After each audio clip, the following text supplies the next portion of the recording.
Ito ang isang lugar na pwede mong puntahan kung ikaw ay binabanas at para ikaw ay magpalamig at talagang marerelax ka dito sa lugar na ito.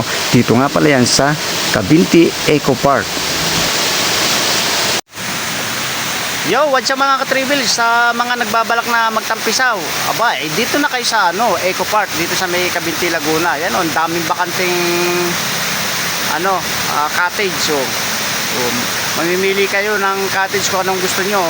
Tsaka napakaganda pati ng tubig dito, napakalinaw. Ayan tsaka ang lakas ng tubig.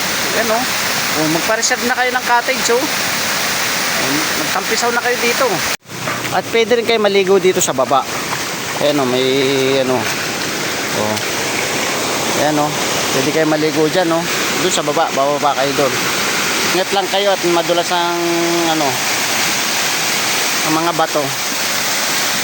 Ayan yan, pwede kayong dyan, itapat nyo yung katawan nyo doon sa pools.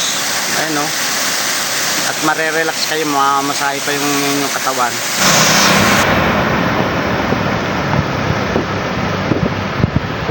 Ayan sarap